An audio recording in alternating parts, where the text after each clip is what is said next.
பிரதமர் மோடிக்கு கிடைத்த மிகப்பெரிய கௌரவம். இஸ்ரேல் நாடாளுமன்றத்தில் நிகழ்ச்சி.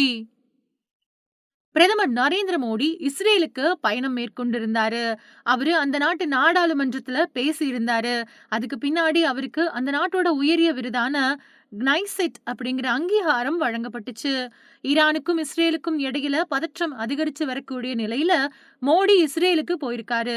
இந்தியாவுக்கும் இஸ்ரேலுக்கும் இடையில சொல்லிக்கொள்ளும் அளவுக்கு ஒத்துழைப்பு கிடையாது. பாலஸ்தீனம், ஈரான் மாதிரியான நாடுகள் கூட தான் முன்னாள் பிரதமர்கள் நட்பு பாராட்டி வந்திருக்காங்க. இப்படி இருக்கையில இஸ்ரேல் கூட மோடி நெருக்கம் காட்டுறது இந்தியாவோட வெளிநாட்டு உறவுகளோட தன்மை மாறி இருக்குதோ அப்படிங்கிற கேள்வி எழுந்திருக்கு. மோடி பிரதமரா பதவியேற்றதுக்கு பின்னாடி 2வது தடவையா இஸ்ரேல் போயிருக்காரு. முன்னாடி போன 2018வது வருஷம் பயணம் மேற்கொண்டிருந்தாரு. அப்போ அவருக்கு பாலஸ்தீன நாட்டோட கிராண்ட் காலர் விருது வழங்கப்பட்டிருந்தது.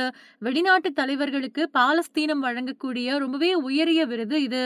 நேத்து இஸ்ரேல் போயிருந்த மோடி அந்த நாட்டு நாடாளுமன்ற கட்டடமான கெனெட்செட்ல உரையாற்றி இருந்தாரு. இஸ்ரேலுக்கும் இந்தியாவுக்கும் இடையிலான முக்கியமான உறவுகளை வலுப்படுத்த பிரதமர் நரேந்திர மோடி ஆற்றிய சிறந்த பணிக்காக அவருக்கு கெனெட்செட் சபாநாயகர் பதக்கம் வழங்கப்பட்டிருக்கு. சபாநாயகர் அமீர் ஓஹானா இந்த உயரிய விருதை பிரதமர் மோடிக்கு வழங்கினாரு. கெனெட்செட்டோட ரொம்பவே உயர்ந்த கௌரவமான இந்த பதக்கத்தை பெறக்கூடிய முதல் உலக தலைவர் பிரதமர் மோடி அப்படிங்கிறதும் குறிப்பிடத்தக்கது. 2 நாடுகளுக்கும் இடையிலான உறவுகளை வலுப்படுத்த மோடியோட தனிப்பட்ட தலைமையையும் அசாதாரணமான பங்களிப்பையும் இந்த விருது போற்றுது. உலகத் தலைவர்கள்லயே ரொம்ப சிலர் தான் இஸ்ரேல் அப்புறம் பாலஸ்தீனம் இந்த 2 நாடுகளோட உயரிய விருதுகளையும் வாங்கியிருக்காங்க. அந்த சில அரிய தலைவர்கள்ல பிரதமர் மோடியும் ஒருத்தர் அப்படிங்கிறது குறிப்பிடத்தக்கது. பயங்கரவாதம் மோசமானது. அது சமூகங்களை சீர்குலைச்சு வளர்ச்சிய தடுத்து நம்பிக்கைய அரிச்சிரும். இதுதான் பயங்கரவாதத்தோட நோக்கம். பயங்கரவாதம் எங்கிருந்தாலும் அது அமைதியை அச்சுறுத்துது. இதனால பயங்கரவாதத்தை எதிர்க்க நிலையான அப்புறம் ஒருங்கிணைந்த உலகளாவிய நடவடிக்கை தேவை. இப்பவும் எப்பவும் இந்தியா இஸ்ரேல் கூட உறுதியோடு நிக்குது அப்படின்னு இஸ்ரேல் நாடாளுமன்றத்துல பிரதமர் மோடி உரையாற்றினாரு.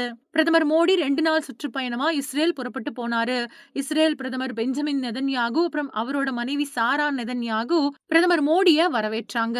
பிரதமர் மோடியும் நெதன்யாகுவும் இரு நாடுகளுக்கு இடையேயான உறவு பத்தி விவாதிச்சாங்க. அதுக்கப்புறமா பிரதமர் மோடி இஸ்ரேல் நாட்டோட நாடாளுமன்றத்துக்கு போனாரு. மோடி மோடி அப்படின்னு கோஷமிட்டு இஸ்ரேல் எம்பிக்கள் மோடிய வரவேற்றாங்க. இஸ்ரேல் நாடாளுமன்றத்துல பிரதமர் மோடி உரையாற்றினப்போ என்ன சொன்னாரு அப்படின்னா, இந்த மதிப்புமிக்க சபை முன்னாடி நிக்கிறது எனக்கு கிடைச்ச பாக்கியம், பெருமை. இந்திய பிரதமராவும் பழம் பெருமை நிறைஞ்ச நாகரிக நாட்டோட பிரதிநிதியாவும் இங்க நிக்கிறேன். 1.4 பில்லியன் இந்தியர்களோட வாழ்த்துக்களையும் நட்பு மரியாதையையும் இங்க கொண்டு வந்திருக்கேன். 1950 செப்டம்பர் 17ஆம் தேதி இஸ்ரேல முறையா இந்தியா அங்கீகரிச்சது. அதே நாள்ல தான் நானும் பிறந்தேன். 2023 அக்டோபர் 7ல ஹமாஸ் நடத்தின கொடூரமான பயங்கரவாத தாக்குதல்ல மரணம் அடைஞ்சவங்களுக்கும் குடும்பத்தை இழந்தவங்களுக்கும் இந்தியாவோட ஆழ்ந்த இரங்கலை தெரிவிச்சுக்கிறேன். உங்க வலிய நாங்க உணர்றோம்.